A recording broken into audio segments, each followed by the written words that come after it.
Hey, What? look. Is Zoran Mamdani his parents' child? Are you serious? Hey, we had to do with Kamala Harris, so there was a whole investigation on that true. too. That's Yeah. true. All right. Well, that's dark and questionable. But honey, that can't be right. He grew up. New York is a small town. He grew up. He went to, I think, the Bronx High School of Science. Like he went to. Let me tell you a story. Okay. Really quickly. Yes. So when I was in the Army, there was a guy named Private Barney. Yes, that was his real name. Okay. Barney was a good all-American kid. And it's a really sad story because Barney, and this for 5 years, and everyone knew Barney because he, was the driver for the commander and everything. Yeah. Really sweet guy. And this is in 1st Special Forces. And Barney's story is really tragic because his parents had died both in a tragic accident when he was a little toddler. Oh my God. And he was taken in by an old farming couple. Right. And then he learned how to farm and really rid of your, kind of gritty kind of guy, good guy. And then that was Barney's story. So then when we were deployed, apparently Barney's foster parents, these old people, they died. They both, one was already dead and then the father died. And Barney, everyone felt for Barney. The commander even bought with company funds a 1st-class ticket to get him home. That's really sweet. He also had to deal with a $5 to $10 million piece of property that he had to meet with lawyers and everything. Okay. So then everyone's kind of kissing his butt because everyone's like, hey man, remember the guy that helped you? Anyways, so 6 months goes on and then I go back, we redeploy, I go back to Fort Lewis in Washington. And Barney's not there anymore. You see, because Barney lied about the entire biography. Someone got a little suspicious and said, you know what? I'm going to do a little research. They called and talked to his mom, actual mom and dad. Oh my God. In the suburbs in Ohio. He'd never been on a farm. Oh my God. There was no farm. He tricked everyone. What was all that about? Why did he do it? I think he liked the attention. Holy cow. And think about like how he got really good positions and everything. So just because it's a small town, right, and a small neighborhood, don't verify everything. That's okay, I agree that we should verify everything, and you're kind of creeping me out now. I said this months ago. Yeah, you did say that he looked like a Gulf Arab, but that could, we don't all look like our parents. Well, you don't look anything like some of your brothers and sisters. Well, that's under investigation too. Just kidding. Love you, Mom. Didn't even know you were partly African until you had a DNA test. Well, there you go. My mom lied to me. She said we're Hispanic. Don't say on camera. She did. Sweetie, let's respect. And her last name was Santos, so I figured, okay, why I didn't question it.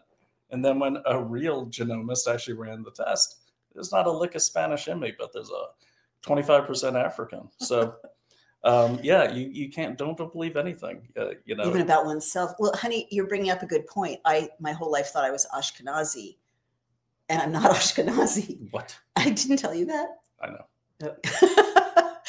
No, I thought my family, like most, people whose my immediate ancestors came from Russia and Romania. So I thought I was Russian and Romanian, but in fact, genetically, we're not Ashkenazi at all. We're not European at all. I'm Southwestern Asian, so more like Afghanistan and Lebanon. So Sephardic, so more like Arab than like, or Afghani than like Polish or Russian. What? Do you work for Mamdani? So honey, this is super fun, but I really promised everyone that I would share the critical stuff about this campaign. So many things, to recap, were wrong with the Mamdani campaign. I named some of them, but others were the money flow. And Sam Antar, who was the CFO of Crazy Eddie, which was a big electronics chain, he was a criminal and he got busted for dealing with their finances in a criminal way. And he became a whistleblower for law enforcement. And now wow. I wish I'd started investing in gold 10 years ago. There's no time too late or too soon to invest in gold. What if the next big crash is already in motion and almost no one sees it coming? Got to think about that. Every major economic collapse since 1929 was preceded by the same 7 warning signals. Right now, all 7 are flashing red. these are not headlines. They are deep market indicators that Wall Street prefers you never to hear about, because Wall Street doesn't want you to know what Wall Street knows. That's why our friends at American Alternative Assets created the Bellwether Signal. And this is a free report that reveals what these signals mean and how smart Americans are protecting their savings with buying gold and silver before it's too late. So important. So download your free copy at cloutgold.com, or call the company at 1-855-803-GOLD. That's 855-803-4653, 855-803-4653.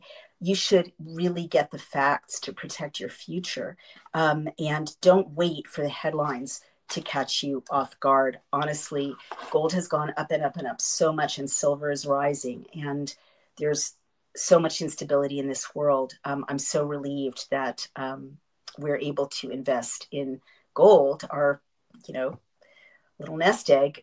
We don't want it to be at risk. So it's wonderful to have American Alternative Assets as a trusted source for gold investment and silver investment. It's like a forensic whistleblower. It does forensic accounting. Right. And he's awesome. And so he traced the money flow to these NGOs, and they in turn elect illegally candidates. And then in turn, the candidates, when they're in office, send the NGOs millions of dollars. And it's a giant money laundering scheme. And Soros and Tides, Soros through the Tides Foundation, they're like the spigot for this giant circle of billions of dollars circulating, especially in New York City. So during the examination of Mamdani's campaign finances, not only was there $13,000 in foreign money that wasn't accounted for, and that story kind of vanished, even though that's a very big deal in, campaign finance law, but also it turned out that CARE, which is it's the Council for Arab Islamic Relations, which is like the premier lobbying and advocacy organization for Muslims in America. They were funding him, massively, and that millions of dollars came from outside of New York City. So he was like a puppet candidate, and also his platform didn't really make sense, because if you know New York politics, or just American politics, New Yorkers are not clamoring to legalize sex work. We don't want human trafficking and prostitution, on our streets. And that was like at the top of his agenda. New Yorkers are not clamoring to spend $65 million on sex change surgeries for minors, which the Democratic Socialists of America, his, party, were advocating for. Israel is not at the top of the list of what New Yorker, we may agree or disagree about policy with Israel, but it's not, if you poll New Yorkers, it's like the economy, safety and crime, housing, schools, they're not going to say, I want more trans access, and I want, more prostitutes, and I want to really worry about Israel and Palestine. That's fringe issues for New Yorkers, but that was his campaign. And let me just say one more thing. This is all leading up to why I am suspicious of this election. I don't think it's real. I'm just going to say that. I don't think it's real. I've been called a conspiracy theorist for 5 years, ever since I first began saying things weren't real, i.e. the pandemic, narrative.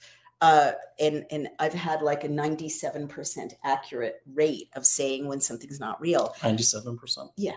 So except interpersonally. Okay. You know that 99% of all statistics are made up on the spot. Baby, let me get to the point. Just go ahead. Okay, thank you. So I think about the Working Families Party. They're the communists, basically, in New York. They've been on the ballot forever. They're always on the ballot, and they run candidates, right? And they're never taken seriously. They never get major media. Brian's holding up a Working Families That's just poster. like, I take a walk every morning. I take a picture of everything that's on the telephone poles, mailboxes, and everything. So